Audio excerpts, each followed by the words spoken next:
اعوذ باللہ من الشیطان اللعین الرجیم بسم اللہ الرحمن الرحیم الحمد للہ رب العالمین بارئ الخلائق اجمعین باعث الانبیاء والمرسلین ثم الصلاة والسلام علی اشرف الانبیاء والنبیین وعلی آلہ الطیبین الطاہرین المعصومین المظلومین لا سيما حجة ابن الثاني عشر روحي وارواحنا لمقدمه الفداء اما بعد فقد قال رسول الله صلى الله عليه وآله وسلم حسين مني وأنا من الحسين. ارباب بزم اعضاء، ماہ محرم الحرام کی آمد ہے تو خدا کے بارگاہ میں لاکھ لاکھ شکر ادا کرتا ہوں کہ ہمیں خداوند عالم نے یہ توفیق اور سعادت بخشی کہ ہم سب ایک مرتبہ ان عظیم ایام میں سید السالار ابا عبداللہ الحسین علیہ السلام اور ان کے باوفا انصار کے تذکرہ کرنے کا ہمیں شرف اور موقع میسر آیا، اور خصوصاً جنہوں نے یہ فضا ہمارے لیے مہیا کیے ہیں ان کا بھی شکریہ ادا کرتا ہوں. اس کے بعد جس عنوان کے ذیل میں گفتگو کرنے کا شرف حاصل ہے وہ ہے قیام ابا عبداللہ الحسین کا نتیجہ. کیونکہ آپ کی خدمت میں بیان کیا پہلے کہ امام حسین علیہ السلام کے قیام کا نتیجہ یہ ہے کہ حسین ابن علی نے اپنے قیام کے ذریعے سے اسلام کو دوام اور جلا بخشی حسین ابن علی نے. اور دوسرا نتیجہ یہ ہے کہ حسین ابن علی کے اس قیام کے ذریعے سے حسین ابن علی نے اس عظیم قیام کے ذریعے سے ایک ایسے مکتب کی بنیاد رکھی کہ جس سے درس لیتے ہوئے ہر زمانے کے لوگ، چاہے اس زمانے کے لوگ یا اس عصر کے لوگ یا انشاءاللہ بعد میں آنے والے ہر وہ شخص جو آزادی پسند، جو حر اور آزاد رہنا چاہتا ہے، وہ اس مکتب حسینی سے درس لے کر اپنی زندگی میں اپنے لیے ایک آزادانہ زندگی گزارنے کا وہ راہ اور اس راہ کو انتخاب کرتا ہے حسین علی کے اس مکتب سے درس لے کر. کہ جس طرح سے اس کی بہت ساری مثالیں ہیں جنہوں نے مکتب حسینی سے درس لے کر اپنے زندگی میں بلکہ خود صرف شخصی نہیں بلکہ تمام ایک معاشرے کو، ایک جامعے کو، ایک ملک کو بھی آزادی دی حسین علی کی سیرت سے، اس مکتب سے درس لیتے ہوئے. اس کی مثال آپ دیکھیں تو اپنے عصر میں دیکھیں، خود ہندوستان کی جو آزادی ہے اس کے بارے میں دیکھیں. انگلستان سے جنہوں نے آج جب ہندوستان آزاد ہوئے تو اس کے جو بانی ہے مہاتما گاندھی کہتا ہے کہ میں نے کوئی الگ سی چیز نہیں لائی بلکہ حسین ابن علی نے جس طرح سے کربلا میں قیام کر کے اس زمانے کے طاغوت اور ظالم کے خلاف قیام کر کے ایک ایسی زندگی، ایک ایسے درس دی دنیا کے لیے، اس سے درس لے کر حسین کربلا سے درس لے کر میں نے آزادی دلوائی. اور اسی طرح خود ایران کی شہنشاہیت کو دیکھے 250 سالہ کہ جنہوں نے مکتب حسین سے درس لی، حسین سے درس لے کر شہنشاہیت کو 250 سالہ بادشاہیت کو، شہنشاہیت سے نجات لی اور ایک آزادی حاصل کی. اسی لیے رہبر کبیر امام خمینی فرماتے ہیں کہ ما ہر چی داریم از محرم و سفر داریم، ہمارے پاس جو کچھ ہے وہ محرم و سفر سے ہے. کربلا نے ہمیں یہ درس دی کس طرح سے ظالم وقت کے خلاف قیام کرنا ہے، کس طرح سے ظالم اور جابر کے خلاف قیام کرنا ہے. اور پس از کربلا سے لے کر تک کوفہ تا شام ثانی زہرا نے ہمیں یہ بتا دی کس طرح سے اس مظلومیت کی پرچار کرنی ہے، کس طرح سے حسین کی مظلومیت اور حقانیت اور حق کی آواز کو دنیا تک پہنچانی. بس ہر وہ جو مکتب حسینی سے درس لے، حسین کے عظیم مکتب سے درس لے، وہ بھی حسینی حقیقی معنوں میں حسینی پیروکار بن جائے گا، اور تا قیامت تک وہ کبھی بھی کسی ظالم کے سامنے، کسی جابر کے سامنے اپنے حق سے ایک ہاتھ نہیں روکیں گے، اپنے حق کے حصول سے پیچھے نہیں ہٹیں گے. یہ مکتب حسینی کا قیام، مکتب حسینی کا درس ہے، اور قیام حسینی کا ایک نتیجہ یہ ہے. اور ایک اور نتیجہ قیام حسینی کا، حسین علیہ السلام کے قیام کا ایک نتیجہ یہ ہے کہ حسین ابن علی نے اس قیام کے ذریعے سے اس زمانے کی حکومت اور بنی امیہ کی حکومت کی چہرے سے اس نقاب کو ہٹا دیا. کیونکہ بنی امیہ نے اسلام کو ایک سپال کے طور پر اپنے باطل مقاصد تک پہنچنے کے لیے اس کو لیا ہوا تھا، اور حسین ابن علی نے اپنے اس قیام کے ذریعے سے حکومت کے چہرے سے اس نقاب کو ہٹا دیا، اور بنی امیہ کی حکومت اور یزید کی حکومت کو عوام میں منفور کر دیا. اپنی اس عظیم قربانی کے ذریعے سے، امام کی شہادت اور اس مظلومانہ شہادت کے ذریعے سے، اہل بیت اطہار کی اسارت کے ذریعے لوگ بنی امیہ کی حکومت سے متنفر ہوئے، اور انہیں معلوم ہوا کہ ان کے اہداف کیا ہے اور ان کے مقصد کیا ہے.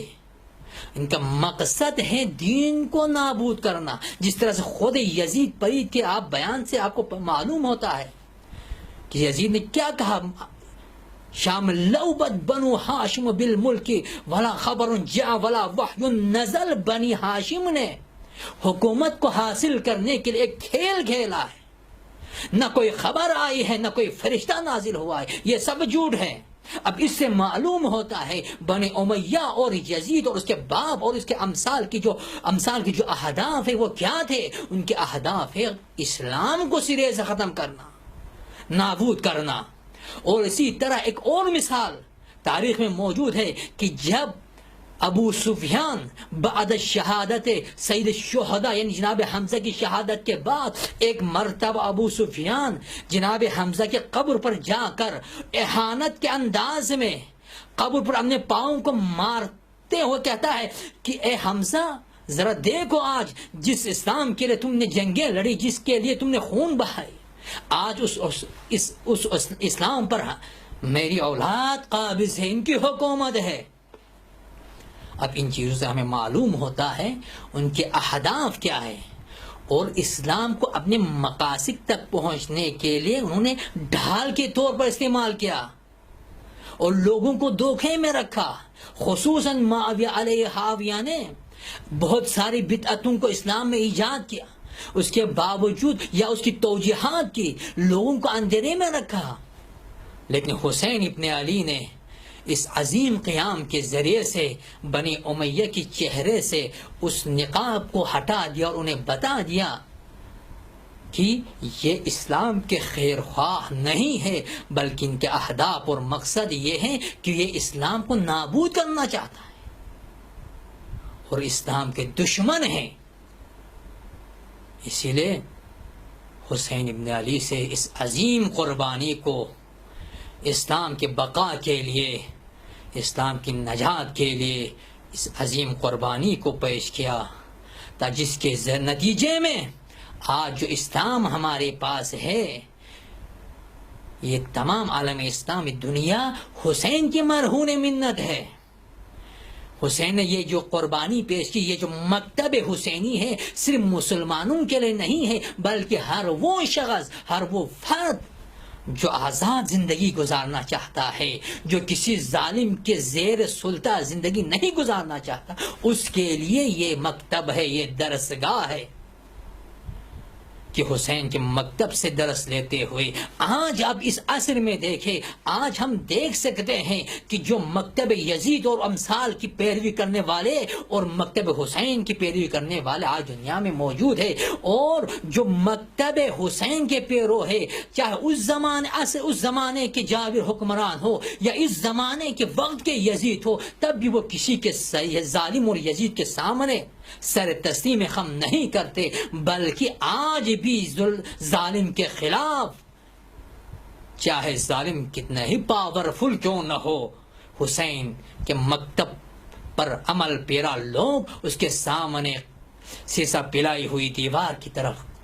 قائم ہیں، اور ظالم کے آنکھوں میں آنکھ ڈال کر انہیں للکار رہے ہیں، اور وہ کچھ کرنے سے بے بس ہے ظالم۔ اس کی مثال آپ دیکھیں،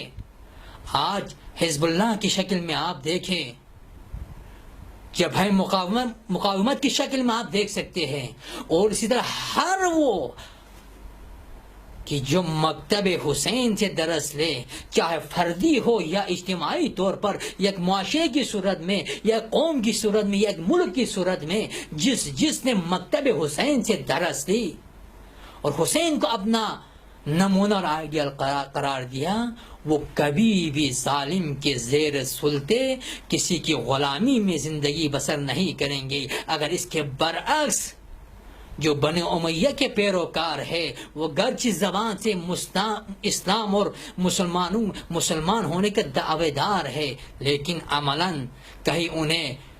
گاو شیر دہ سے تعبیر کیے جاتے ہیں، تو کہیں کسی اور۔ آج وہ ظالم کے سامنے سر تسلیم خم ہے، لیکن صرف وہ جو حسین کے مکتب سے درس دے، مکتب حسینی سے درس دے، وہ کبھی بھی کسی ظالم کے سامنے تسلیم خم نہیں ہوگا۔ یہ نتیجہ قیام ابا عبداللہ الحسین ہے کہ جس قیام کے ذریعے سے حسین ابا عبداللہ الحسین نے ایک ایسے مکتب کی بنیاد رکھی کہ جس مکتب سے درس لیتے ہوئے تا قیامت تک آنے والے ہر وہ جو پیروکار حسین ہے، ہر وہ شخص جو آزاد اور خود مختار رہنا چاہتا ہے، جو ایک آزادانہ زندگی گزارنا چاہتا ہے، جو کسی ظالم اور کسی طاغوت کے زیر سلطے زندگی نہیں گزارنا چاہتا، وہ حسین کے مکتب سے درس لے کر اس کے پیرو بن کر اپنی زندگی کو گزار رہے ہیں، اور دنیا میں آج دیکھ رہے ہیں کہ مکتب حسینی کے پیروکار آج دنیا میں سر بلند ہے۔ چاہے دنیا میں جی رہے ہو تب بھی سر بلند، اگر دنیا سے راہ ابا عبداللہ الحسین کو اپناتے ہوئے دنیا سے چلے جائے، آخرت میں بھی سر بلند۔ بس یہ نتیجہ قیام ابا عبداللہ الحسین ہے، اور اس قیام کے نتیجے کو ہم اپنی زندگی میں، اپنے عصر میں بھی دیکھ سکتے ہیں، اور بعد میں آنے والی نسلیں بھی اس مکتب سے درس لے کر ایک ایسی زندگی گزارے جس میں انسان اپنی مرضی سے، اپنی خود مختاری سے اپنی زندگی کو گزر اور بسر کر سکے۔ اور ہماری دعا ہے ہم سب کو ابا عبداللہ الحسین کی سیرت پر چلتے ہوئے اپنی زندگیوں کو گزارنے کی توفیق عطا فرما۔ وآخر دعوانا الحمدللہ رب العالمین۔ اللہم صل علی محمد وآل محمد، اللہم صل علی محمد